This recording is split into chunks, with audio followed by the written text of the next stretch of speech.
Good evening. We'll call the Kaneohe County Board of Equalization meeting to order.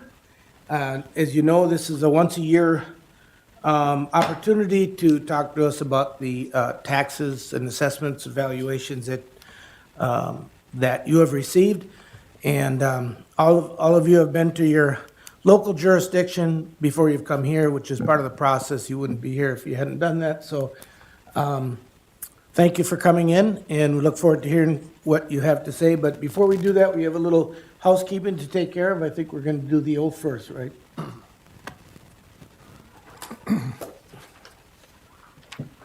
Good evening, Commissioners. Kelsey, I'm here to give you the oath of office. So if you just want to repeat after me, stand and raise your right hand. I state your name. County Commissioners in and for Kaneohe County, Minnesota.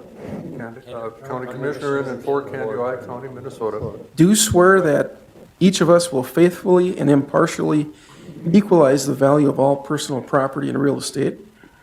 Do swear that I and each of us will faithfully and impartially equalize the value of all personal property and real estate Returned by the several assessors in said county according to law and to the best of our ability. returned by several assessors in said county according to law and to the best of our ability. So help us God. So help us God. Thank you, Auditor Thompson. All right.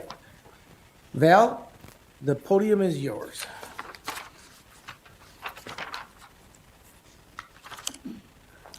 Good evening, Mr. Chair and Commissioners. I am Val Savor, County Assessor, and I think you already went over the fact that they had to go to local board before they can come to county board, with the exception if they did appeal at an open book jurisdiction, which we do have one that we'll go over in just a moment here, that they appeal at the open book, then they have to come to county board and you make the decision when it's an open book meeting. And we have 4 or 5 of those. So with that, we are asking that we limit the appeal time to about 10 minutes per person that's here to appeal so that we have enough time to get through the appointments in this evening. And then we will supply some data for the properties that are under the appeal. And then we need a motion for each one individually once we've heard the appeals. So I am going to go over the 3 appeals, well, not necessarily appeals. I have one appeal. It's for Marsh Brothers, and they came to an open book meeting from East Lake Lillian Township, and they have a series of ditches that run through their parcel, and we do have a 10% discount because he has to enter his field from 3 different sides in order to put his crops in. So the market value that we're asking, so it's parcel number 14-017-0040, and it's Maresch Brothers is the ownership on it. The property value will go from $1,167,200 down to $1,051,500. And we would need a motion for your approval on this recommendation. And that represents a 10% adjustment according to the notes. Yes. Thank you. So you heard the recommendation from staff to adjust the Marsh Brothers assessment or valuation. I'll entertain a motion on. Mr. Chair, I'll make the motion to lower the value from $1,167,200 down to $1,051,500. As per staff recommendation. Yeah, as per staff recommendation. So we have a motion on the floor. Do I hear a second? I'll second it. Commissioner Dale Anderson seconds. Any discussion? Any questions for Ms. Thor? I'll just say I drive by that farm a lot. It's in my township, and they do have issues at getting into their fields, especially when it's wet like this year. So. Sure. Any other comments? Hearing none, all in favor of the motion signify by saying aye. Aye. Opposed, same sign. Motion carries. Thank you. The second one is parcel number 21-016-0082. It's for Howard and Beverly Jones. He did appear at the Irving Township Board, and we had not viewed the property, so we did this is a local assessed district, and so the local assessor followed him home after the meeting, and he viewed the property and sent back his recommendations. We did call him and let him know what changes are we going to make, and he did come with an agreement that that was a value change was accepted. So the property value went from $343,400 down to $330,800. And I would need a motion for that. So you heard Ms. Ford's recommendation, staff's recommendation for the modest adjustment of somewhere in the neighborhood of 13,000 on this property. How do you wish to proceed? Mr. Chair, I'll move the staff recommendation on parcel number 21-016-0082, changing the value from $343,400 to $330,800. So I'll entertain a second. I'll second that, Mr. Chair. Commissioner Berg seconds. Any questions or comments? I would just ask you to clarify when you say this one is locally assessed. What do you mean by that? So the local assessor is the person hired by the township to view the property. So Mike Wacker, who is the assessor in that district, he actually followed the homeowner to his home and viewed the property and sent notes back to our office. And most of the assessment work now is either has already moved or is moving in the direction of our staff doing the assessing, but some townships and jurisdictions still use other assessors, correct? That's Well, what you're actually, referring to? as of, this would be the last year of the locally assessed district. And so currently this year, our staff will be viewing the properties and they'll all be assessed, the entire county, by our office. Yep. I just wanted to clarify what you meant by local assessor because it isn't somebody from our office. Thank you. All in favor of the motion signify by saying aye. Aye. Opposed, same sign. Motion carries. So the third parcel is parcel number 11-007-0070. It's for Dwayne and Nancy Hultgren. And this one was enrolled, it's 28 acres that were enrolled in a perpetual easement. And there was a recording of this document, but we had not corrected the value because when it is a perpetual easement, it does get reduced in value, so it's not being billed at a full rate of tillable land.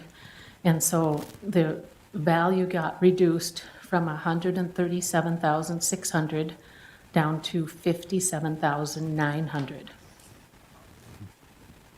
Could I ask a question? Yes. Do you want to make a motion first? Or Well, do you want I want to have clarification? clarity on it. Okay, got it. So what township or where is this located? This is in Burbank. Okay. All right. I'd entertain a motion on the staff's recommendation. Yeah, Mr. Chair, I'll make a motion that we accept the assessor's correction on parcel number 11-007-0070 on the 28 tillable acres that are now enrolled in RIM in a change of value from $137,600 to $57,900. Do I hear a second? I'll second it. Commissioner Dale Anderson seconds. Any discussion or further questions for Ms. Ford? Hearing none, all in favor of the motion signify by saying aye. Aye. Opposed, same sign. Motion carries. Thank you. All right, well, those are the three that we have. So now we'll go down to the list of people that have signed up for the appeal. And our first person is not here, so then we would hear Rockstep, which they are here on a virtual conference call or a or like a video chat. So if we could get him up on the screen.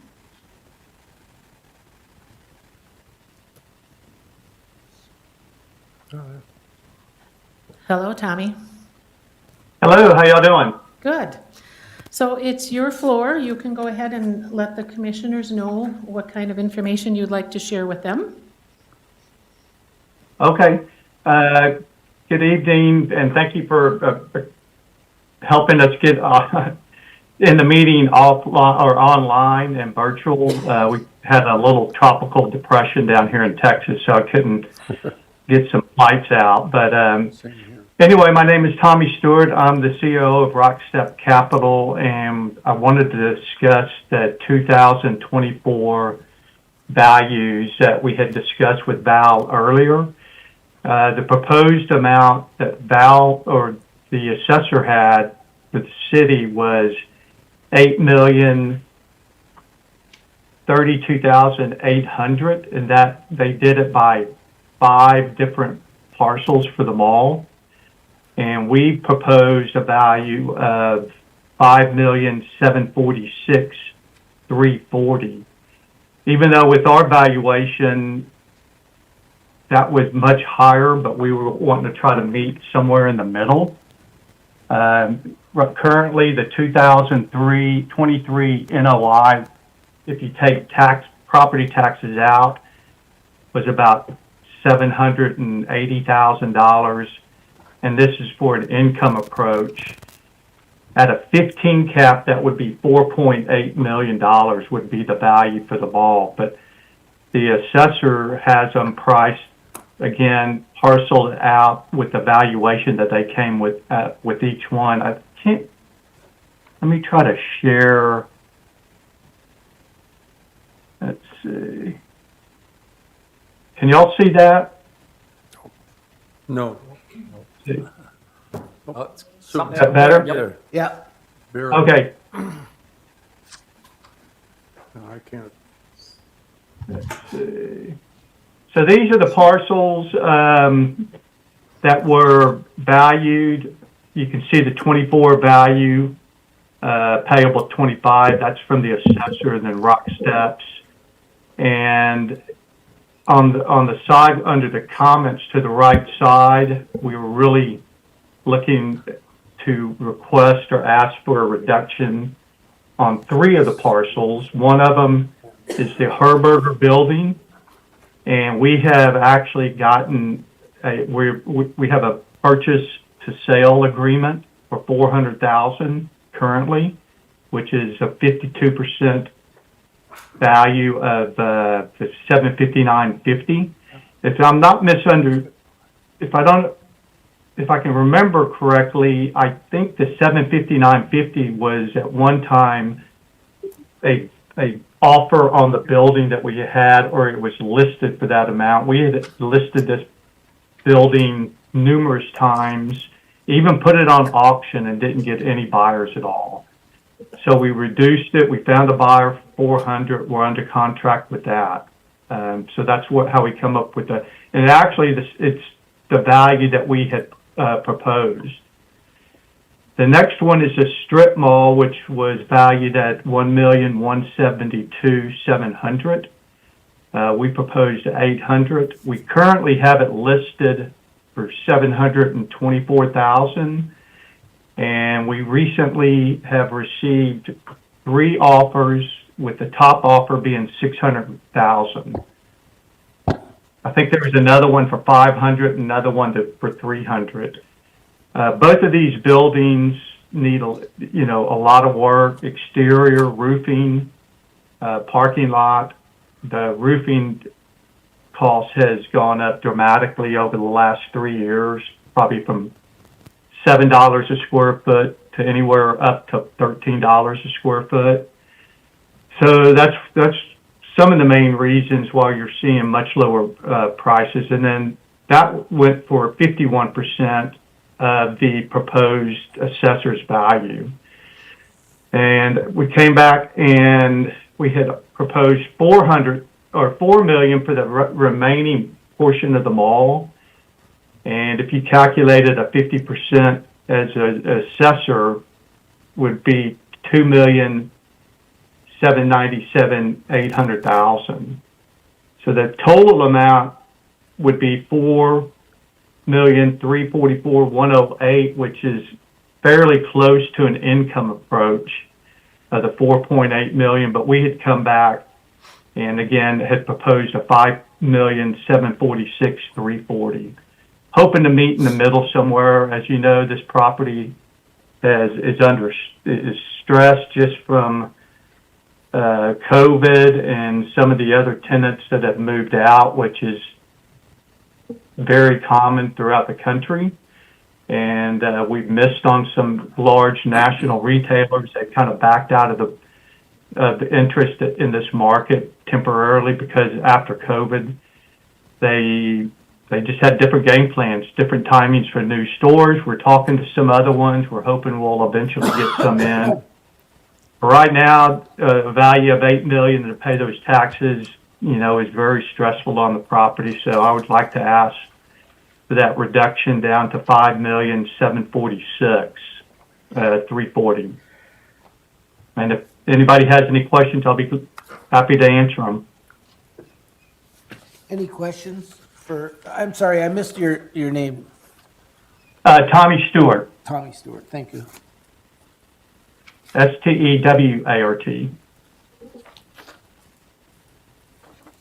Any questions for Mr. Stewart? Commissioner Gardner? Thank you, Mr. Chair. Mr. Stewart, thank you so very much for hearing, and I apologize, we need new screens to be able to see that small type on there. Either that or I need glasses or something, probably both. So we just had copies made, and I'm just able now to see your narrative here. A couple of questions here, just a little bit of background, if I may. Absolutely. How long has Rockstep owned this property? I am thinking, I should know this off the top of my head. I'm thinking since maybe 2014 or 2017. And that's Rockstep, but was it, did you purchase that from somebody else, or was it just simply a name change before that? No, we purchased it it was an open market. We purchased it from a different owner. Okay, so you purchased this just a little bit before COVID, and it was a distressed property then? It was not a distressed property then. No, it was a very good property. And actually, the stress in the malls started happening in 2018 with there was a financial crisis, and the cap rates went up, and a lot of the anchors readjusted their, I guess, game plan for smaller markets, and so a lot of the department stores started closing, and that's where you come up with a lot of the empty boxes in all of these malls. And so with all the anchors leaving and financing hard to get on these property, cap rates went up dramatically. And when the anchors leave, typically a lot of the interior mall tenants leave too. And then you had COVID hit, which compounded the issue. So when you say the anchors were leaving, was Herberger's, were they already gone when you purchased? No, they filed bankruptcy, and they closed all of their stores. We were hoping to get some other anchor large department store because they did very well. We knew there was a chance, but we actually felt like there would be some type of department store, either something like a Dillard's or a Belk's that would backfill it. But they never did, and this isn't the only mall that did that. We had 3 or 4 other malls with Herberger's, one in Scottsbluff, one in Aberdeen, South Dakota, one in Janesville, Wisconsin, and none of them we were able to fill. We have been backfilling a few of them, but not by one tenant. Scottsbluff, we just backfilled with, junior anchors, which we had hoped to do on the other portion of the mall when they left. I think it was a Kmart. And we put poles in and Five Below. Initially we had hoped that Hobby was going to go in there, but they had already just made a deal right after we bought it to go down the street for new construction. So this is the chair.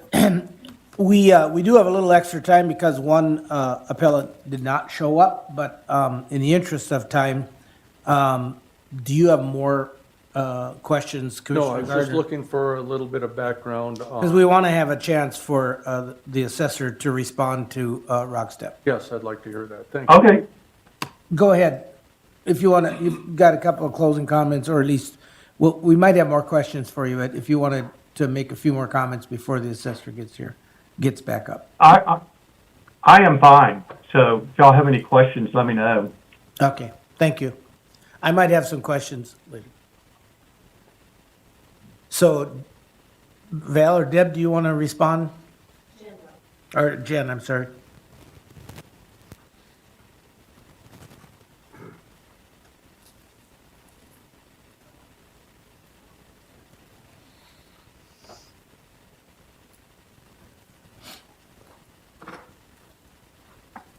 Good evening. And for the record, state your name and what you represent for the people that are watching.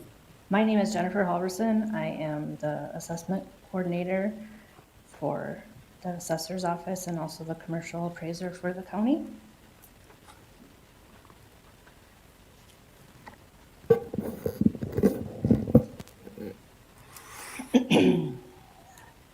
I'm not sure if you would just like to ask me questions or if you'd like me to, whatever you would prefer. So if you have a general response to Mr. Stewart's request, and then if we have questions, we'll go from there. But if you don't have a general response, we can go straight to questions. I do have a general response. We have had conversations over the past 2 assessment cycles with the folks from Rockstep, and we made no change from last year's assessment to this year's assessment, barring some new construction for the new WIG, the golf simulator property within the mall.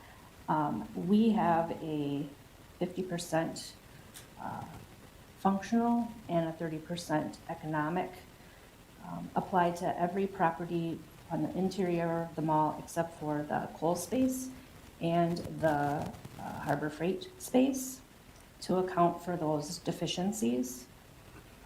We also have several sales. It's hard for me to.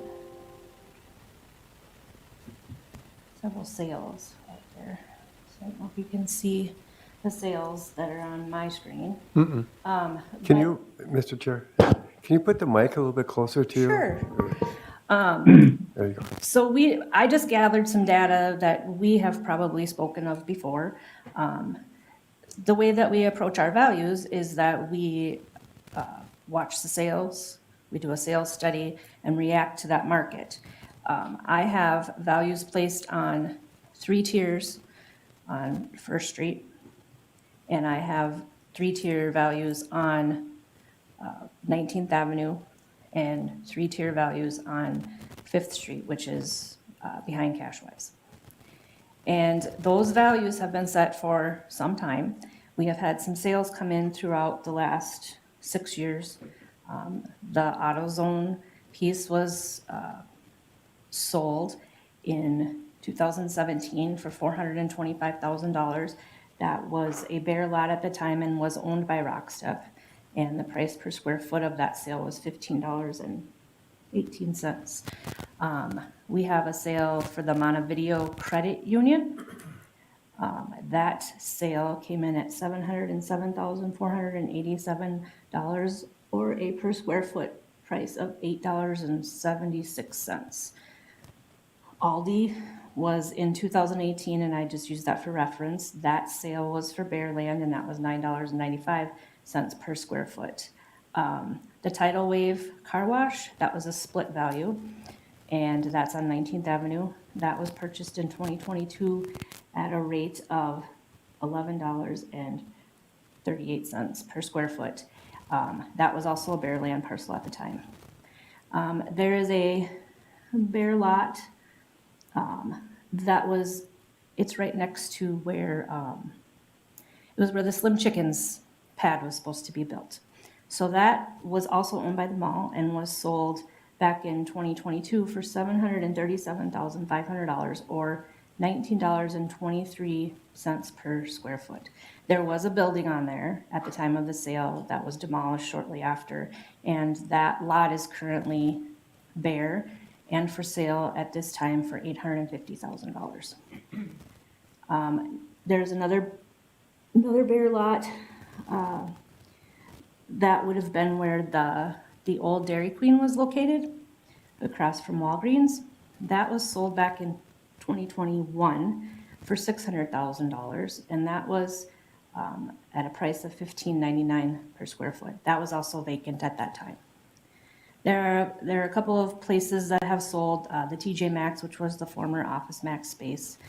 The Aspen Dental building has been sold. Those aren't bare lot sales. Their sale prices were significant. And at the time of the sale of the Aspen Dental building, that building had one tenant, which was Aspen Dental, and there were 2 other open spots. Currently, there's 1 open spot. And also the TJ Maxx building, when it was purchased back in '22, was vacant, and since then, TJ Maxx has moved in. We value those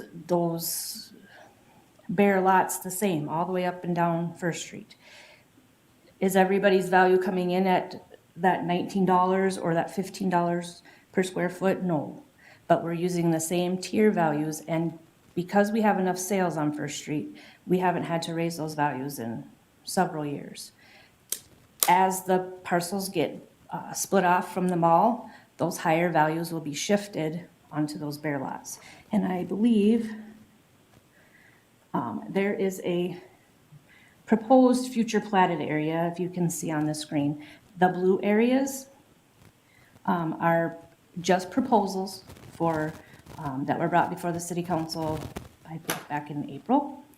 And those parcels that have been tentatively scheduled to be split off, when they're sold, the highest dollar for land is on those First Street lots.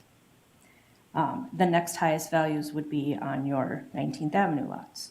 And then the lowered value, but still significant, on Fifth Street. I'm not sure where we go with a value that we've proven over and over that the land is worth what it's worth. And we have a 50% functional and a 30% economic applied to the mall for the very reasons that Tommy was speaking to. So I guess if you have questions for me, I'd be certainly happy to answer. So I would entertain any questions for Jen at this point. Commissioner Gardner? Thank you, Mr. Chair. So, let me make sure that that I understand this. The land sales of the surrounding properties support basically what you're talking about in terms of the valuation. Supported it last year, support it this year as well. Yes. Some of those, in fact, some of those sales, the Aspen Dental property, that had been owned by Rockstep previously, correct? Yes. Okay. As well as the AutoZone pad. As well as the AutoZone And and, the Slim Chickens pad. yeah, the Slim Chickens one where the Pizza Hut Yes, used to be. Those were all at market sales, yes? yes. Okay. Okay, that's all I have for now. Thank you. I have a couple of questions. I seem to remember that we have renegotiated the property values with Rockstep. I don't remember exactly what year it was, about 2020 or 2021, or maybe even before that. We had an agreement in place that expired prior to the 2023 assessment. There was not an appeal for the 2023 assessment, and our values have remained virtually unchanged except for that new construction that was added for the Wilmer indoor golf. Okay. And then there's a couple of, I think Mr. Stewart talked about 2 proposed sales where they have a proposed offer somewhat less than what the assessed value is. Now, if they do go through at that level, at that sale level, then next year is when you would probably use that sale as a determination for your valuation, correct? Those sales, if they're arm's length transactions and they're able to be left in our sales study, would obviously be put into our sales study. And I would look at that for those corridors, for First Street, 19th Avenue, Fifth Street. And obviously, if we have enough of those sales that show that these types of buildings are going down, then we would adjust our market accordingly. But two sales doesn't make a market. And then when you see a proposed sale of 400,000 or 600,000, and I think I heard Mr. Stewart say that there's quite a bit of work that needed to be done on the roof and maybe other things. So as I think, the way I understood it, new shingles on our house does not affect the valuation of our house, because that's simply maintenance that should have been done, correct? It doesn't raise your appraisal when you put a new roof on, and it doesn't necessarily lower it when you It makes fail to put the new roof It on. makes your house more attractive to a buyer Right. if it has new shingles on it. So in that sense, it would affect our valuation of that. We see enough houses that are selling with newer roofs and whatnot. The reason why there's not a 50% functional and 30% economic adjustment added to the coal space or the harbor freight space is because those issues have been dealt with, it's my understanding, by the tenant. And I did notice that there's a new parking lot over by Kohl's now. So, you know, we're only putting those adjustments on the portions of the building that are in disrepair. I have a question. Commissioner Dwayne Anderson.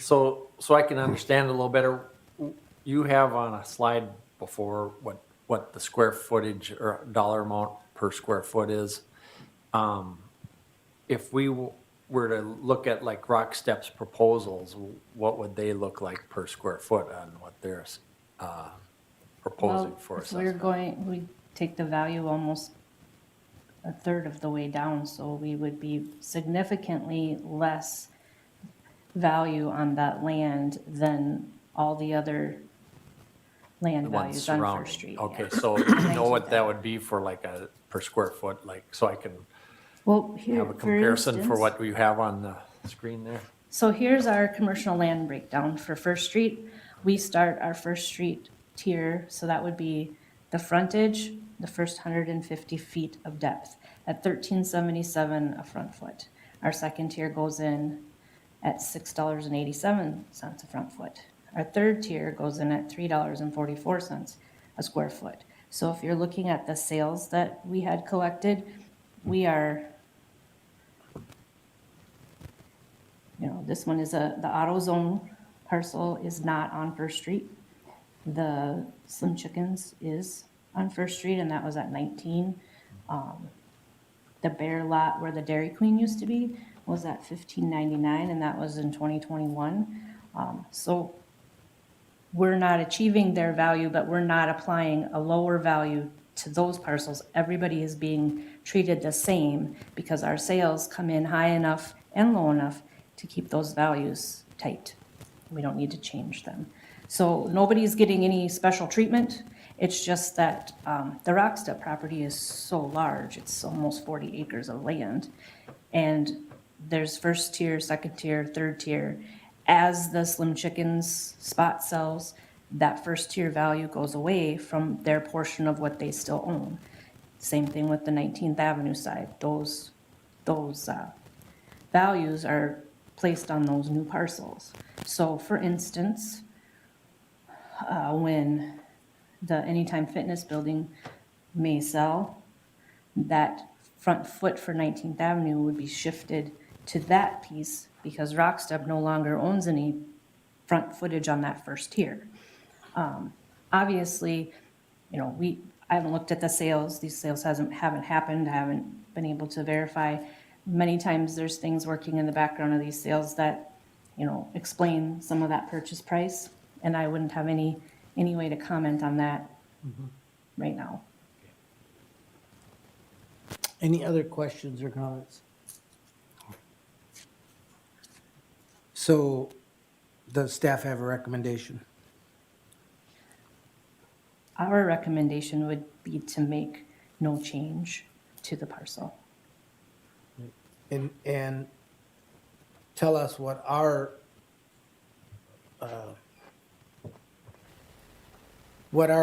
not our rights, what latitude we have to, we could go, do anything we want for whatever size. Yep, you can make any change that you want to. One thing we didn't discuss was, we have an overall value of the mall of, let's see if I have that information. For all of the parcels, $8,032,800. And there are two other bare lots on the back side of Herberger's, former Herberger's, that we didn't discuss. And those each have values that are contributing to that $8,032,800. And those had been previously parceled out. So this piece that I'm looking at down. So if you look at, that's lot 1 and lot 6. Those are already parceled out. Those are the two that I'm referring to.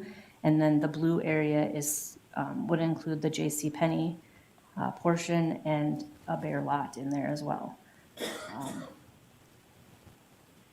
Jen, be a little careful not to get too far away from the mic when you're responding. Sorry. My kids would say I'm loud all the time, so. Anyway, so what I was saying is, you know, once those sales come in, we obviously are gonna take a look at those values, but the value that they're talking about going from $8,032,800 down to $5,746,340, we didn't mention that there are two lots, one at value of $289,200 and one at a value of $431,000, and those are two bare lots. So I would just want to make that notation. Commissioner Gardner. Thank you, Mr. Chair. Mr. Chair, I'd like to move the recommendation of staff to keep the valuations as is. So we have a motion by Commissioner Gardner to accept the recommendation of staff of maintaining the value as is. Do I hear a second? I will second that, Mr. Chair. Commissioner Berg seconds. Any further questions or comments? Commissioner Gardner. Thank you, Mr. Chair. I recognize this is a tough property. And in a way, I'm a little bit torn on it because I know there's some good use for it out there somewhere. But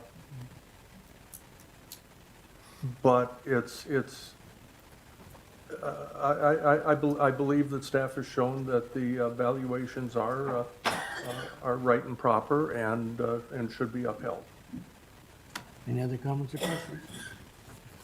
All in favor of the motion signify by saying aye. Aye. Opposed, same sign. Motion carries. Thank you, Mr. Stewart, for your time. Thank Thank you. you, Jen. Thank you, commissioners. All right.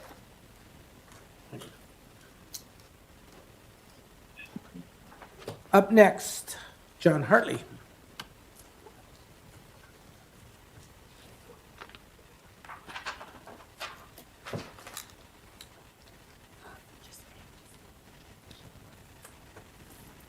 Goodbye. He just got here.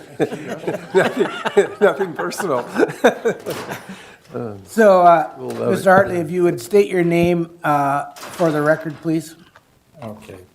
when you're ready. I mean, go ahead and get yourself set up there. My name is John Hartley. I live at 967 137th Avenue Northwest on Lake Florida, Spicer, Minnesota.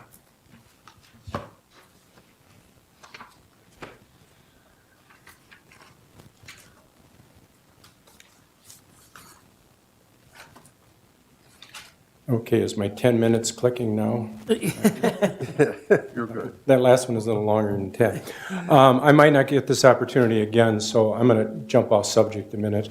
I would like to thank a couple of your employees for the county. One of them is Todd Miller, who works for Mel, and Mel is not here tonight.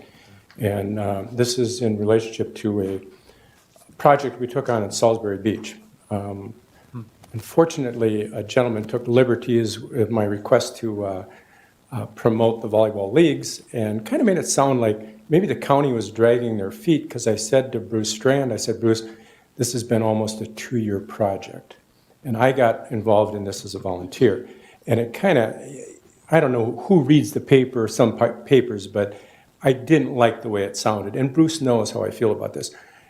If it hadn't been for Kelsey and Roger and some of you others, Dale, I think you had your hands in this, maybe the other commissioners too, I just want to thank you for the hundreds of people that use that facility. And I want you to know it was money well spent. That facility will stand for a long time. When we did this, when I designed it for long term. This is 6-inch well pipe. This is the top of the line aircraft cable stuff on your nets. It's going to last for a long time. And nothing but unbelievable comments about the players. They're saying thank you. So I say thank you to you, okay?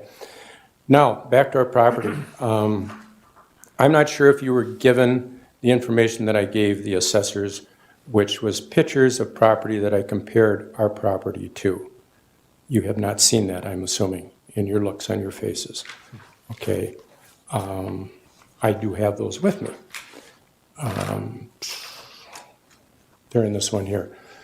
I compared our property to, actually I went through every home in Hidden Springs Addition. I live in Lake Florida on the north side. I just selected 3 properties. Exhibit A is a home down towards Stacy's house, much newer home. Excuse me, if you lay those flat, there's a camera straight overhead that will shine down on, And it'll show up on the screen. Where do you want them, right up here, Roger? Right in the center of the podium. Right in the center. you can look at the screen to see where you're at. There you go. Winner, winner, chicken dinner. Okay. There's that one. Let's do one at a time. Okay, this home right here, it's at 914,000. I'm just going to round it off. 914, 915. It's 3 levels. It's brick. It's newer construction. Many upgrades in this home. I've been in the home. I know about the home. Square footage, I'm not quite sure, but I'm sure it's well over mine. Both houses sold in the same month.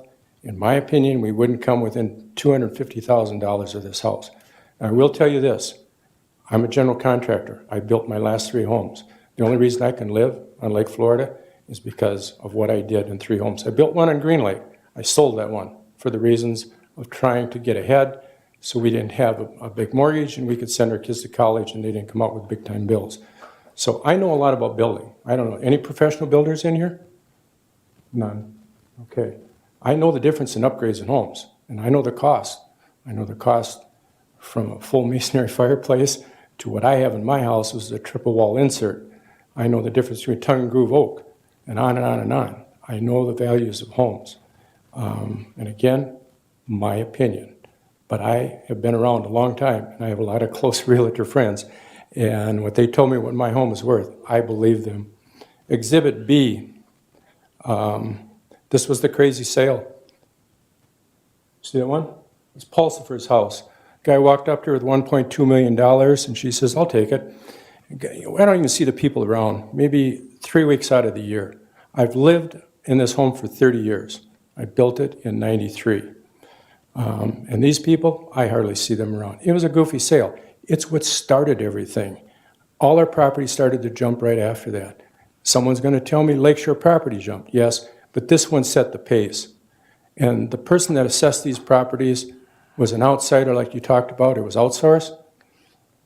One day he's out walking around the next door property because I manage it. It's a VRBO. I said, can I help you? I'm an assessor. Oh, that's good. Okay, what do you want to know? And so he asked me things about Mark's house, and I told him. Never asked one word about my house. That was his assessment. No one has ever been in my house other than the people from Candy OI that just came out. There's never been an assessor in my house. In fact, there was never even a building inspector when I built my house back in those days. This house also has 180 feet. Okay, mine has 180 feet. Look at it. It's a palace. I don't even compare to it, okay? I can't even use it as a comp. I'm not even in the league of this house. Dr. Smith's house. Okay, another one. full, it's got basement, it's got, I think it's 3 levels. And then they put a new addition on the back, a big atrium sun thing, whatever. It's beautiful. It's a very nice house. And again, this one is on 125 feet, and he's got 100 feet on both sides. But that doesn't come into the equation. It's 125 would if he sold it, okay? And it's newer. It's newer than mine. This is my house, okay? I have 3,200 square feet in the house. Like I said, I built it, 32 plus whatever. Now, again, mine's on 100 feet. I do not have the upgrades that are. When you're saying 100 feet and 125 feet, They're all the same, Roger, front and back. Front and back. Lakeshore, 100 feet, lineal feet of lakeshore, is that what? 100, 300 deep. That's what you're referring to at Yep. 100 and 125? Yep. Okay, thank you. 100 feet on the lakeshore and 100 feet on the roadside, okay? When I said 180, Nicole she had 180 feet on the backside and front side. In fact, her lot is even deeper than mine. I think mine's 290. Hers has got to be, because she had a full hockey rink in the back of it, so. it So had to be. I'm still maybe not understanding this, John. When you say 180 feet on the Pulsifer house, is that from the house to the lake, or is that the 100 feet on the lake, lake linear shoreline? 180 feet, Got it. okay? And also, Roger, on the road, 180 feet, okay? Most of them, mine's 290 deep from road to lake, okay? Hers is deeper than mine. So those are the 3 that I'm comparing. Now comes a little more interesting one. This is the next door neighbor house, Mark Thompson's house. And again, I'm the VRBO manager of it, and I've cleaned the house. In fact, I did just all of his windows, 74 panes of windows. And I said, Mark, you are a pain because there's 74 panes of your windows that I cleaned. Now, this house was built by Wilson Salter. I built my house in '93. I built it for $40 a square foot, and I purchased the land for around $33. I got about $180,000 in it, okay? And I sold one on Green Lake for a lot more than that, and I dumped the equity back into this one. This house, when it was built by Wilson, Griefey built it, it's in the 400s, because Wilson told me that. Wilson and I were pretty close, and I really hated to see him leave as a neighbor. Now, the house next door, Thompson's.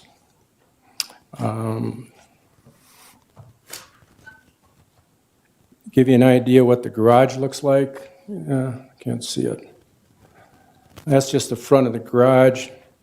That garage is huge. It's got 12-foot ceilings. You can park 4 cars in there because I've slid my Jeep in there in the winter and there's been other cars there. This is the back side on the lake side. It's got a full kennel in the house. This is a picture of the garage after I just got done cleaning it out. This is just on one side of it, but you can see how deep it goes to the back side to the lake. There's the back entrance that you saw the front side of it. It's got a fire pit in it. This fire pit, Stacy were to come out and do it today, it costs you $15,000 to $20,000. Dock sections, they'll go with the house when he sells it. 20 grand. This is on the inside. Full masonry fireplace. This is also a see-through on the other side. The kitchen is on the other side. This is tongue and groove oak through there and into the dining room. Tongue and groove oak is not cheap. I have hickory in mine. Floating. I have a floating floor. Also, I have the only slab-on grade in this addition. Back when I did this, it was questionable. Warren Erickson, a friend of mine, helped me through this one. I do not have in-floor heating, okay? It's transite, it's forced air. This is another room on the other side with a tongue and groove. This is a sunroom. This is part of the kitchen going upstairs. This is the other side of the fireplace. Is this appropriate to show somebody else's property? It's very personal. It's a comparison. Pardon me? I have his approval. Yeah, but I think people's, We want to compare it. They don't they know. walk through my house and they walk through Mark's. I'm not sure we would be putting, I'm sorry, Mr. Chair. Mr. Chair, may I just speak? Yeah, I just want to be careful that. Well, Mark said it's okay if you want to talk to him. I'm his manager, and we talked about this. Oh. Mark and I have also talked about comparable values, because they came out and they were in Mark's house. And Mark and I, So maybe to move us along, let's go to the comparative values, your value versus Mark's. Yeah. okay, they came Private out, property, somebody who sees this and breaks in, they know the floor plan and everything else like that. I just want to be really careful, since this is all Well- public and it's on YouTube. okay, It's going to cross the world. Yes. okay. Thank you. Then I hope no one asked me to build a home, because evidently I'm a lot smarter than builders out there, because my house, they want to put my house at 890,000. And they came out to Mark's house and it was reduced to 980?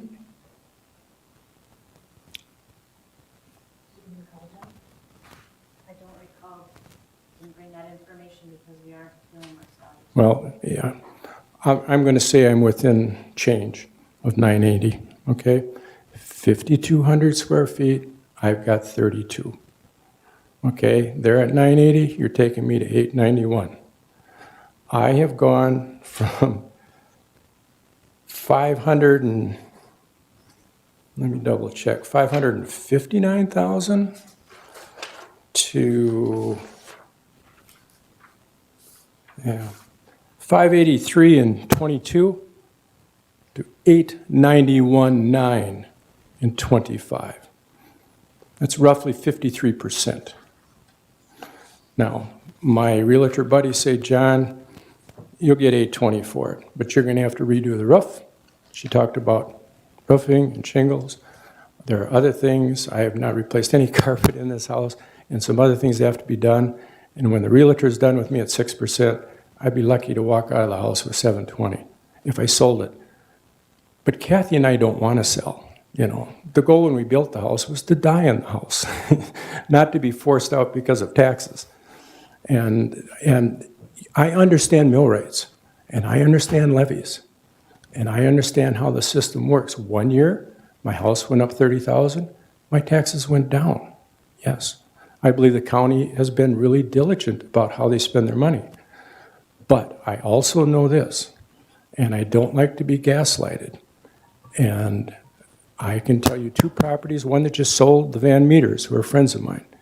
And they were within 60% of what they sold it for of the assessed evaluation. You've got a lot of that out in the county. Then equalize it out, because there's a rumble out there in Lakeshore property. People can't sustain this. They cannot sustain it. And it's not good for your communities. You don't want to become like Two Harbor, where they said you can't rent property anymore because you're killing our small businesses. Because in our Hidden Springs edition, we didn't have 1 rental in there. We have 4 now.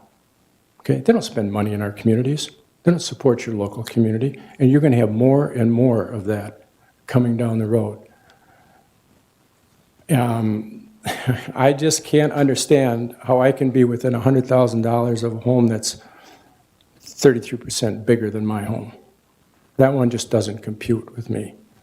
And again, we've got another sale coming up on Lake Florida. It's going to throw everything out of whack. It was told to me by a builder friend of mine. He said, John, wait till this one hits, and the guy just wanted property on Lake Florida. He says, I don't care what it costs. Well, when Pulsiver's home sold, this is when it all started, okay? And I don't think that what we've got, when I looked up and down Hidden Springs, it just doesn't compute with my calendar, okay? I just don't see it. And again, comparison in the house, 5,200 to 3,200. 5 bathrooms in that one, 3 bathrooms. Hot tubs, 2 of them, 2 doubles, okay? I got 1. I want to give the board a chance to ask some questions. Do you have, I see that and I do note that Commissioner Gardner's got a question. Do you have, I see that the recommendation is to change it from Yep, 890 I got to it. 857. I got it. What are you thinking? I just told you that my realtor friends said 820. I'm pretty knowledgeable. I'll think probably that's what it would bring. But here's my issue. You have so much property out in this county. At 850, I'm over 100% of what I can sell it for. Okay? You got a lot of property out there at 60%. What is the norm in this county? When I worked for 12 municipalities as a public servant for 33 years in Anoka Hennepin. And in Coon Rapids, for example, they had almost 95% of their property was at 92.5%. This is back in 2001, 2, okay? John, I'm gonna give Commissioner Gardner a chance Go to ahead. ask his question. Yeah, thank you very much. Mr. Hurley, thank you for coming here tonight. I'm just looking for the specific number that you are requesting us to value this at. Well, I'm saying my home will sell for 820. What is the county's position on what I should be, within what percent? And if they're saying, all right, we're going to take you to 820, I'm saying, you got the whole county at 100%? Is your home, Mr. Gardner, at 100%? Yours, Mr. Anderson? Roger? I'm gonna. That's what I'm saying. I'm actually gonna say that in my case, probably so, yes. Yeah. And the reason I say that is that the property values are such. Now, I know that staff is going to tell us that it has to fall in between a certain percentage as mandated by the state. And so, you know, if we know what the specific ask is here, then it's something that we can talk about. That's all I'm asking at this point in time. Wait. Are you asking for a valuation of 820? That's what my home would sell for. Now, Mr. Gardner, if you think it's fair that I'm put at 100%, and I will tell you, the properties that I've just used as examples will sell for more. They will sell for more than what you assessed them at. And they will drive up the value of the surrounding properties as well. Is it between 90 and 105%? Do I remember that correctly? So yeah, if you're valued at 100%, yeah, then you actually fall right in line. And if we do equalization and we bring all properties up in the county within all a similar range, this will equalize it out and the mill rate will not raise your taxes. And the issue is that what people are paying for taxes. You could put $2 million on my house if you don't raise my taxes. No, I don't care. So, are there any other questions? I'd like to get a response from staff, from the assessor.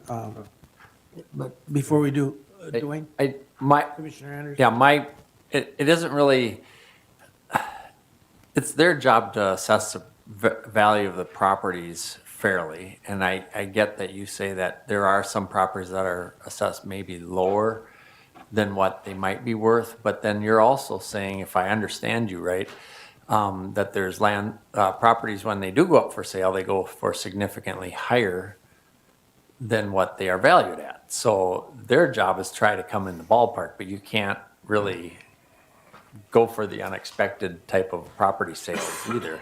And their job is to do the arm's length, and they throw out the crazy high ones and the crazy low ones, and then they come up with their average. But if we all of a sudden raised everybody's valuations up to what you say is 100%, then they're going over that 105, right?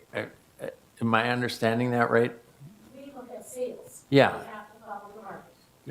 So they're just going by the sales, and so you can't say, well, yeah, these are what the sales are, but we're saying it's more than that. And over time, they do catch up. And I'm saying, if you want to buy a piece of property for 1.5 million, you better be ready to pay taxes on 1.5 million.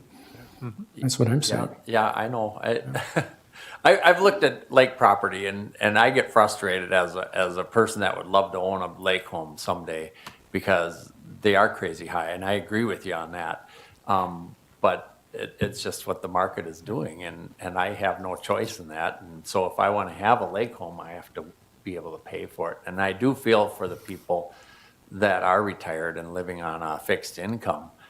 But at the same time, you can't go, well, you got to treat everybody fairly. So that's the hard part. I have another question. Did you have a question first? I don't have a question. I guess I just have a statement. You're saying that the sales aren't right.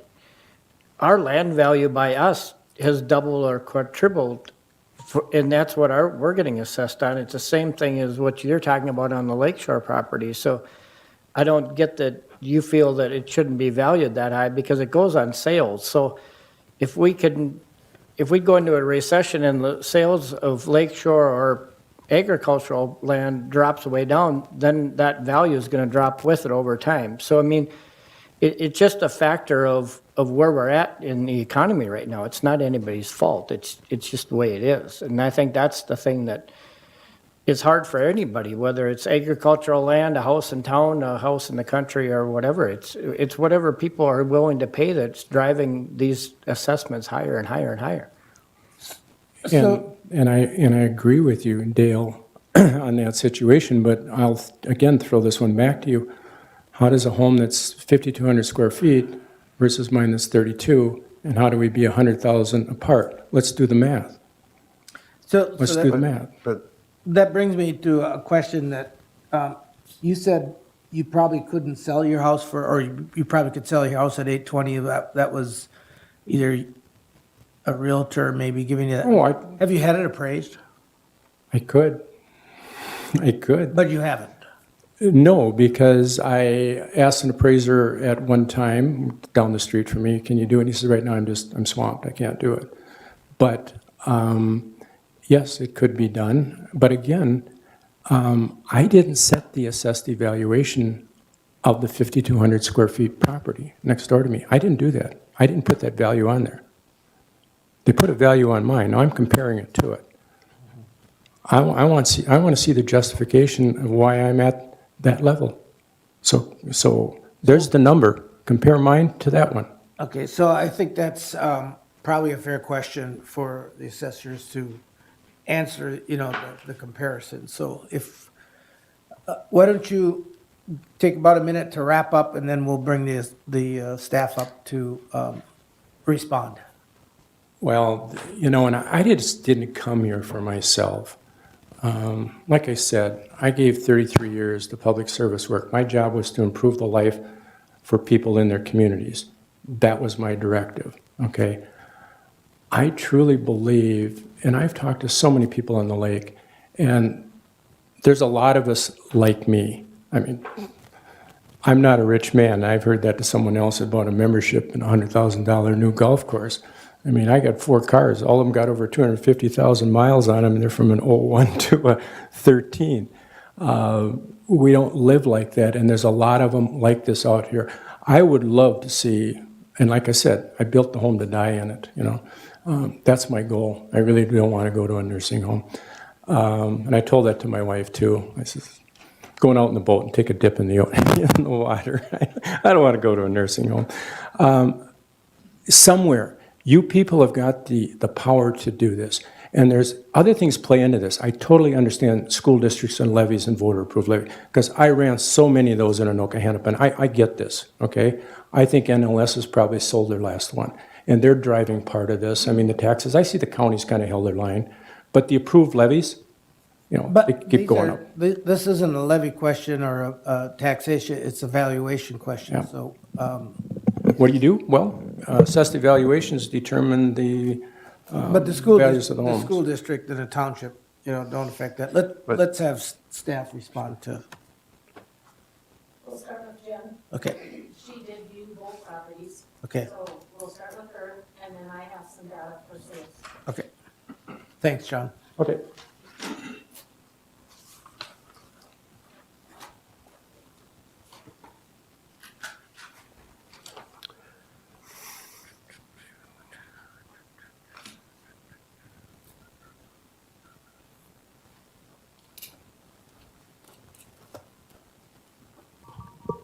Hello again.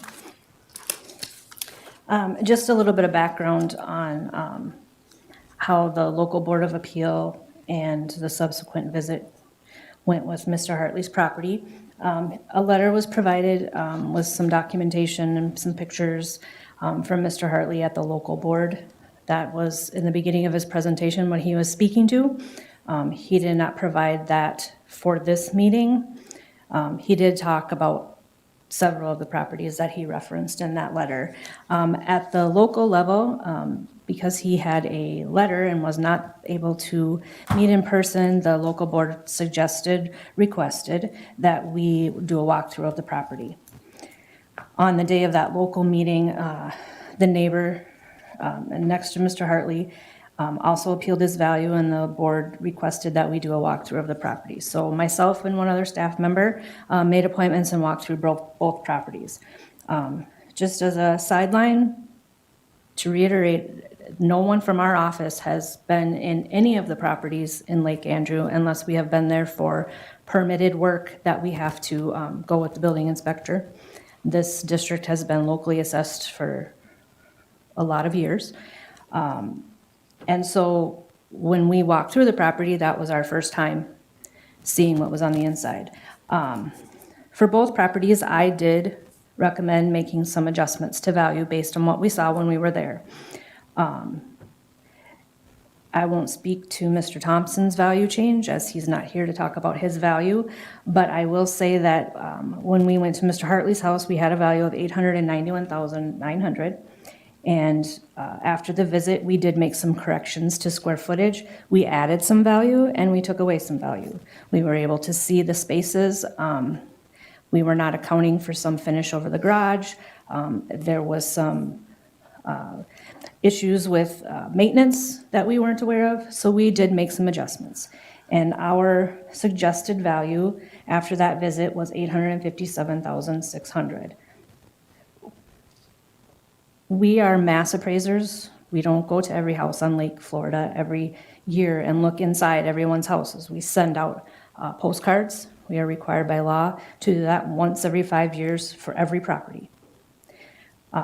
If we're invited to every single house on Lake Florida, we'd be happy to come. We'd be happy to walk through them. If there were adjustments that should be made when we walk through those properties, we'd be more than happy to make those adjustments. But we are mass appraisers, and we are basing our assessment on the information that we currently have in our system. And to the point that Mr. Anderson spoke to, the market is driving these values. So if we are to assume that we are assessing fairly and equitably, those market changes of 10%, 16%, 22% are being driven by, unfortunately, the prices that people are willing to pay. Does that make me happy as a homeowner? Does it make other people happy as homeowners? But that is what we are charged to do in our position. So we look at those sales, we make sales calls, we verify information to the best of our ability, and we make decisions based on those good sales that are in our study. As the market goes up, we go up. As the market comes down, when it comes down, we will come down. If the market is flat and there aren't any sales, we'll stay the same. I guess the best that I can say is that we were able, and I appreciate the fact that we were able to walk through the home. This district is now going to be assessed by our office. I think there's an advantage to that. Do I think that the houses on Lake Florida are overassessed? No, I do not. We have several sales that show us that they are not. And I guess I'm just open to questions if you have them for me. Commissioner Gardner. Thank you, Mr. Chair. Mr. Hartley mentioned that this is the only slab-on-grade home in that area. Was there an adjustment, I assume, made for that as well? I wouldn't call that an adjustment. Okay. We don't value for a basement if you don't have one. We also don't value for a finished basement if you don't have a finished basement. So his value is based on his above grade square footage. He doesn't have any below grade square footage, so he's not being valued for any. And can you speak to his point of the other house having so much more square footage, but it's only $100,000 more in value, or are you unable to speak to that? Generally speaking, I don't know the difference in the square footage of the houses. I know that I walked through both of them. The finishes are comparable. This house is bigger. The next door neighbor's house is bigger. There's also a basement underneath, but there is a more than $100,000 difference in value based on the square footage, which I believe, the number is not arbitrary. We're using the same building schedule, we're using the same finish applications. Are these two houses going to sell for that amount of money? I don't know, because they're not on the market. Thank you. Commissioner Burke? Mr. Chair, thank you. What percentage or how is it, can you explain a little bit more on that lake, the property value? You're talking about frontage of the lake and so forth, and what percent of the house and the property? How would you break that out or percentage-wise? Is there a big factor? You know, I'm wondering, like in some situations, because of this lake property, just that itself, the property has so much frontage, that's a big chunk of the value of that property. And how does that? Yes, we value on a front foot basis. Yeah, and what is- So if you have 100 feet of lake shore, you're being valued on that 100 feet of your shore. If you are next door and you have 50 feet of lake shore, you're only being valued on the 50 feet that you own. Does that mean that somebody will pay more for your 100-foot lot? Not necessarily. But if you have 180 feet of front footage, does that mean somebody will pay more for that 180 feet or that 100 foot? Is there a difference there? That's why we have to look at the sales, because those sales tell us how that market is trending. And I can't speak to Lake Florida, but I can say that on some of our larger lakes, we see the same front foot value on the smaller lots as we do on the bigger lots, because the main pull is to live on the lake. Other questions? Commissioner Anderson? Just out of curiosity, what is how much is a foot of lakeshore basically on Lake Yeah, Florida that's what I was trying to approximately? 2,800 a front foot. Okay, all right, thank you. And we have 150 feet? 100. 100 feet, 100 feet? So So, that's 280 some thousand right there. So- And you're saying that, I'm sorry, Go ahead. that may have permission. Thank you. So it would, the house would be worth 600 and some thousand then. Excuse me, I wasn't, Oh, sure. Okay, I'm just talking out loud, but the value of the house would be probably valued at, say it was in the city of Wilmer or Pennock, of course, that'd change a lot too. But value of that house would be, our system is generalized but complicated at the same time. We have different modifiers that we work with in each district. Those values are driven by the sales in those districts. I know. We wouldn't value a lot in the city of Wilmer for $280,000 because the market doesn't bear that. So when we get those front foot values, it's because of the research that we've done on the sales that continue to come in, and we adjust accordingly. I have to make a correction, it's $3,350 a front foot. pardon me? $3,350 a front foot. on Lake 30. Florida. Wow. And each, as I recollect, different lakes have different values per front foot. Yes. So when we're talking about the value of the house and comparing that and looking at the total value of the property, a big chunk of that then is really property. Lake shore And value so you look is at the what value, is what the value of the house overall. would be there versus Yes. some other place. Yeah. Mr. Hartley's house in the city of Wilmer would have a lower value because the land on which it sits That's- is not bearing that sale price. Yeah. So would it be fair, did you have another comment besides the corrected value of the front foot? I was just gonna, whenever you're You- ready here, I was gonna give some data regarding how we had a couple other houses that had sold, not necessarily. Yeah, go a little closer to the mic, please. We did have some other sales on Florida that weren't necessarily direct comparables, but it does show what a house is selling for. And the houses that I have are not good comparables, but they're still very high sale prices, and it would indicate that a larger house would sell for more money.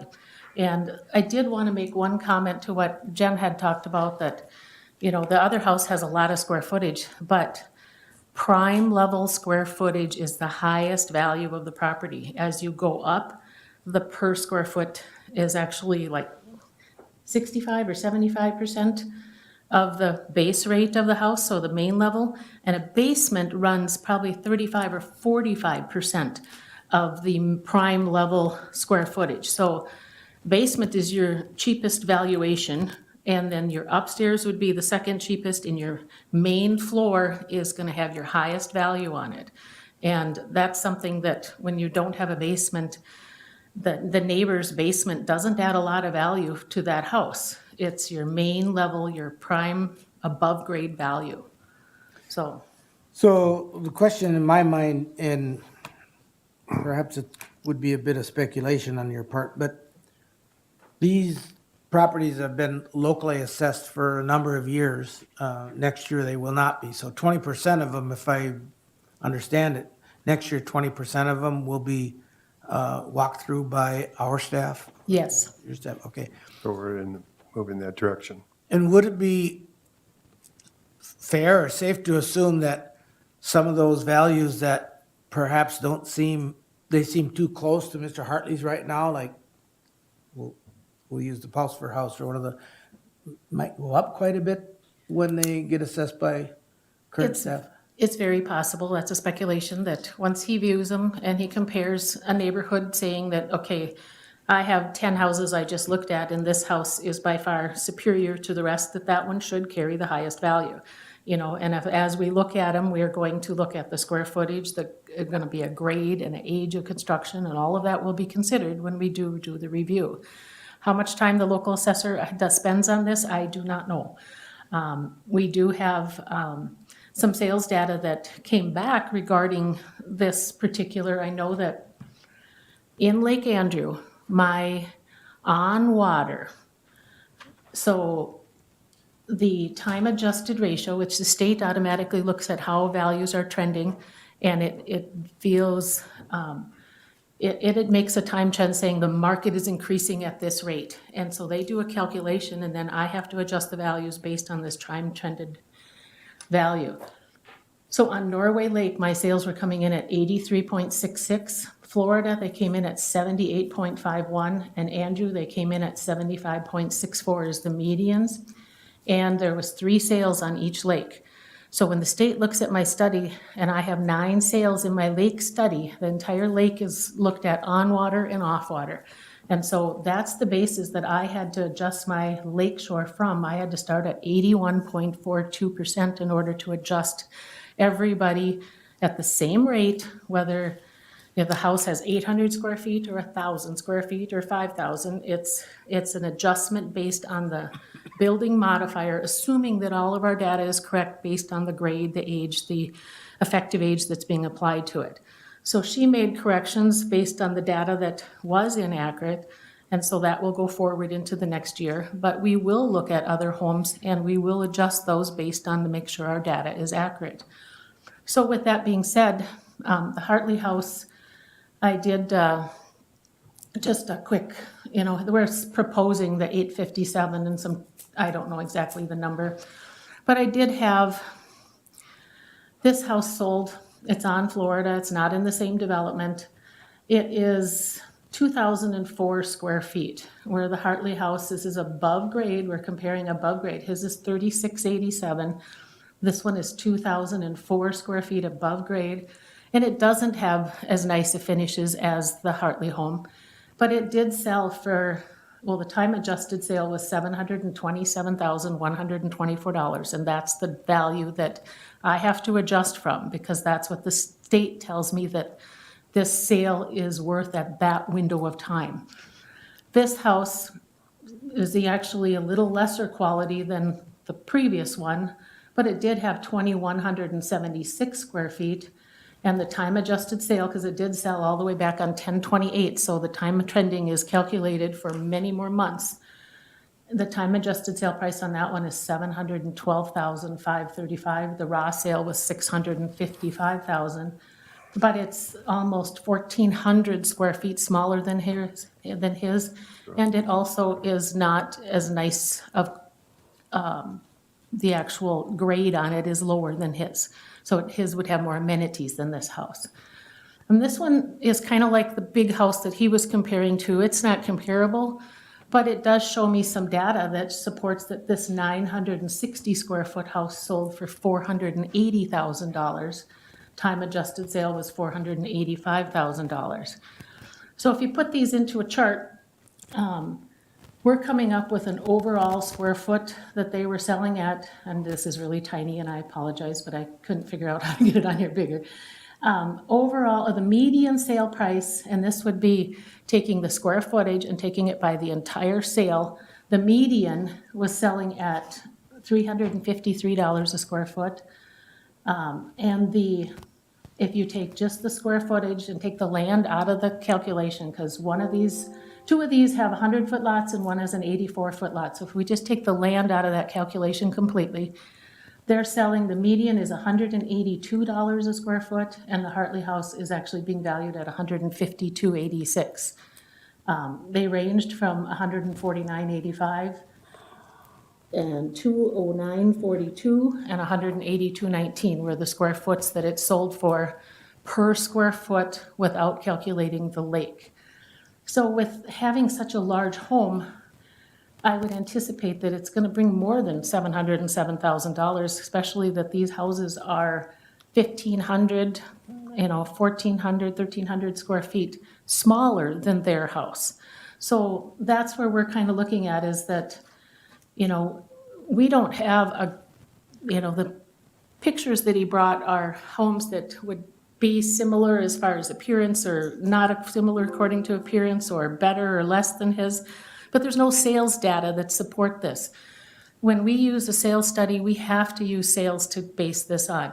And when I follow this market up, I am required, if I do not come into that 90 to 105%, the state will come in and make a mandatory adjustment on my behalf.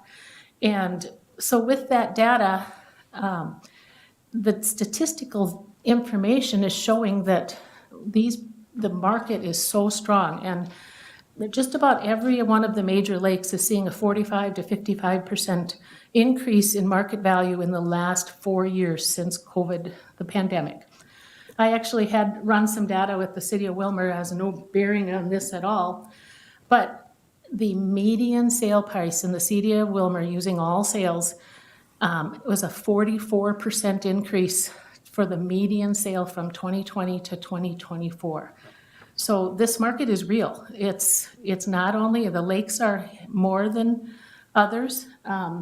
I pulled some data that when I was the last 5 years, I had like a 7% increase, a 15% increase, a 23% increase, and I think it was like 9% increase in the last 4 years in Lake Andrew on water. So the numbers are big, and honestly, this concerns me. This has been ongoing now for 4 years. And this market, it's not, the data that's coming back is, I think this was the first week I had a pile of sales that came from the auditor's office, and I had a grouping of sales that were all in ratio, and that makes my day. It's showing that the market is starting to slow a little bit. I still have some sales that are 70s and 80s and 60s, and that, there's some that, but we use a median. So that's the part that is so important to remember is that every time I have a sales study and my ratio is at 92%, that means that's the middle number. There's that many that are at 100, 102, 105, 108, and there's that many that are below that. Sales studies are, they're statistical data that we use to do my job. And that is the best we can do. We view the properties.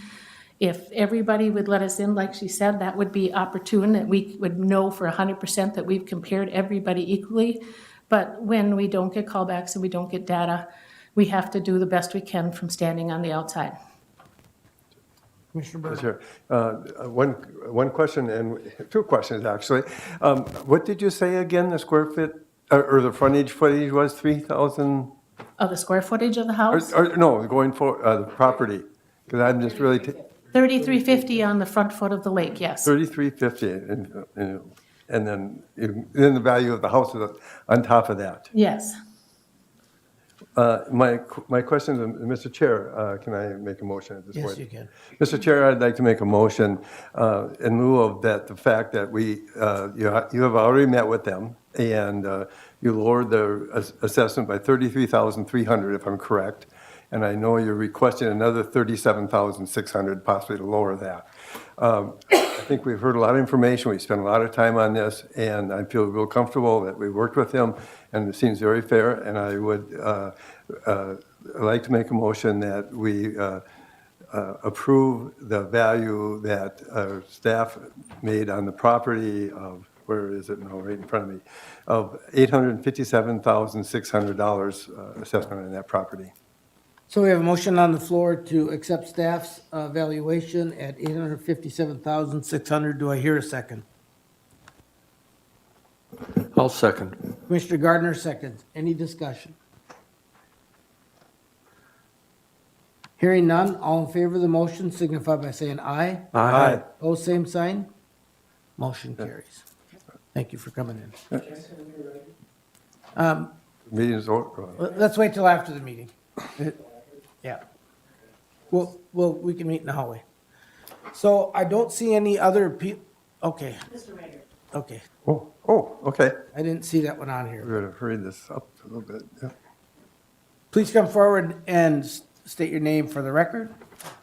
Scott Wagger, and reason I'm here, I live out on Highway 12, and I have a 48-acre piece of property that's not connected to my house, that's south of my place. I bought in 2020 for $22,000, and at that time, the county said it was worth $60,000.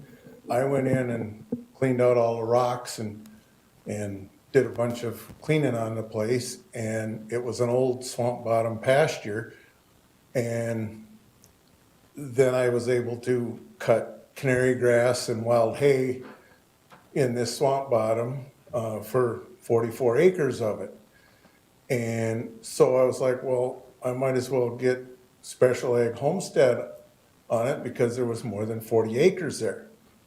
I would have been here last year, but I didn't realize till November that they had jacked the valuation from $71,000 up to $286,000.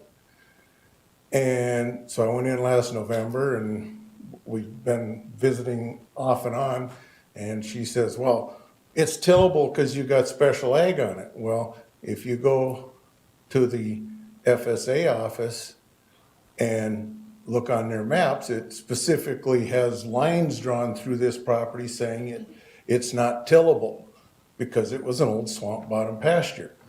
My argument is that the $71,000 was too low. I agree it was worth more than that, but $300,000 is a little too much because, and here's my reasoning, I own roughly a third of this swamp bottom, and they have mine valued at $6,400 an acre, and they have my neighbors valued at anywhere from $21 to $2,300 an acre, and they're doing the same thing on their property. It's swamp bottom, they're cutting canary grass when the weather conducive. This year is a little tough. And if you go downstream, down from mine a little bit, right on the S curve of Highway 12, all that swamp bottom, like Mike Gron owns and Danny Clevin, and theirs is all in that $2,100, $2,200, $2,300 an acre for that property. And all I'm asking is my property be valued the same, because I'm doing the same thing on my property, and just because I had applied for special ag on it shouldn't make the property value higher. It will only sell for so much, whether I have it in non-homestead or homestead. And state law states that the property should be valued at its approximate market value. I went to the township meeting, and because I was told that as soon as my dad passed away, then I inherited the front 70 acres, and then I would have 10 acres of ag land connected to my house. Well, then they'd lower my property value back there by approximately half price, which tells me they were wrong in the first place. So I believe that roughly fairly, we should be in that $120,000, $130,000 range, not the $296,000. Because whether it's non-homestead or special ag homestead shouldn't matter. I'm doing the same kind of farming activity on this piece of property as all my neighbors are doing. And I don't know what else to say, and now I was told that since my dad passed away, well, then I'll automatically get homestead on it, no matter, even though it's not connected to my property, no matter what I do on the property. Okay? Well, the state statute for special ag just says you have to be doing some kind of a farming operation and not pasturing it. Well, I was making round hay bales, grass hay bales on here. So I'm asking, and I went to the township meeting, and we deferred because we didn't know what was gonna happen, and I haven't heard nothing as to what has been done to get the value down to so I'm here tonight. Thank you, Mr. Rager. Staff, would you like to respond to that, please? Thank you. Before you leave the podium, Mr. Rager, anybody have any questions for him? No. Okay, thank you.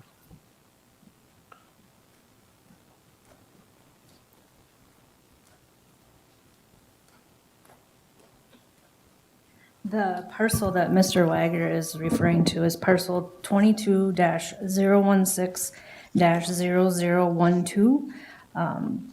We didn't have an appointment for the appeal, so I did not bring information. I will speak to the conversations that Mr. Wagner and myself have had over the past 2 years. Special ag is different than agricultural homestead. There are different parameters for which you qualify for special ag. And I'm not saying that what he is saying is wrong, but we have to follow the rules set up by the state of Minnesota. And one of those rules is if you are going to claim special ag, which means you live on a residential property, but you farm your land and it's not attached to your residential property, it has to be classified as productive. Productive in this case would be tillable. There's also a 40-acre rule. You can't just have 6 acres of tillable land and we would put special ag on it. So just briefly, when we had spoken about this, I had made it clear that if we wanted to put special ag on this and he was going to certify those acres, which is what has to happen at the FSA office, they have to be certified as productive, we would have to value them as such, which would be tillable. So we valued those acres as tillable as he was pulling crop off of them. Had we left that property in as meadowland and he cut the grass on it, that would have been okay too, but the special ag classification would not have been able to be applied. Can I ask a question here? Sure. So in the meantime, trying to understand, with his father passing away, now that land qualifies for home ag stead, so they probably wouldn't have been motivated to change it to special ag? Would that be, So at the time that and could he revert it? So at the time that we had our initial conversation, this was the scenario that I presented, that if we left the value the same as it had been, which would have been meadow, he could still cut the grass on it, but we could not classify it as special ag. Therefore, it would go in at a 1% rate. if we classified the land as tillable and he fit those parameters of special ag, then the taxation rate would be 0.5%. Either way, the taxes would have been the same, but the value doubled because it's considered tillable land, which is obviously higher price than meadow. So at the point where the Wager situation changed, I tried to explain that now that the property that he lives on is adjacent to farmland that he owns, those parameters no longer apply. He, as long as he has 10 productive acres, and he lives adjacent to those 10 productive acres, everything that he owns, whether it be 4 townships away or right next door, all qualifies for that agricultural homestead. I told Mr. Wager that if he went to the FSA office and he had those acres decertified, that we would put that value back to the meadow. It would still qualify for homestead. And on January 2nd, it was valued as tillable, and going forward for the 25 assessment, it's going to be put back to meadowland. The value will reduce and he will get the 0.5%. We've already made that change in our system, and his property that he lives on was classified as residential, will now be classified as ag. We can change the classification in the current year. We cannot change the valuation in the current year. Okay, thank you. Any questions for Ms. Ford? Dwayne? or Yep, so, Commissioner Hand? thanks, Mr. Chair. So in the future, it's corrected, basically. I would say that it was not incorrect at the time that we classified it and called those acres tillable, because the Wager situation has now changed. Okay. The situation going forward will be exactly as he described. We made those corrections, and I've been paying close attention to make sure that we are catching, because we have had some spirited conversations, and I want to make sure that we're doing this right. So he's jumped through the hoops that he needed to because of state statute, and we have applied those changes going forward because of that. Okay, so I basically used the wrong word about being corrected. It's just that going forward, it's going to fit with what Mr. Wager would like it to be. Yes. Okay, thank you. Okay, did you have a question or comment? Just to clarify that, so it stays the way it is now, but the next time around, it'll be changed. Yes, so basically what has happened this year, the value has not changed. On January 2nd, it was considered to be tillable. It was tillable, and in order to qualify for special ag, it had to be certified through the FSA office as tillable. Got it. Since that time, the situation has changed, and the acres are now decertified, and that paperwork was brought into our office, so we can make that change next year. What we did do this year was change all of the parcels that the Wagers own. He no longer has to qualify for special ag. He now fits the criteria of just a straightforward agricultural homestead. So his house that he lives in, that parcel was changed from residential to agricultural. So there'll be a difference based on that change, and all the other parcels that he owns, whether they be productive or rural vacant land, will also be considered with that homestead credit. Thank you. And All right. that's for 2024. The only thing that hasn't changed is the value, which will be changed for next year. So you've heard, do you have any more questions of staff or Mr. Wager? No. All right, then I'd entertain a motion on this particular appeal. Mr. Chair, I will move the recommendation of staff in relation to parcel number 22-016-0012. Commissioner Gardner moves on the parcel in question. Do I hear a second? I'll second that. Commissioner Dwayne Anderson seconds. Any further discussion or comments? Hearing none, all in favor signify by saying aye. Aye. Opposed, same sign. Motion carries. Thank you all for coming in. Staff, appellates, appreciate you coming in. Thank you for sharing.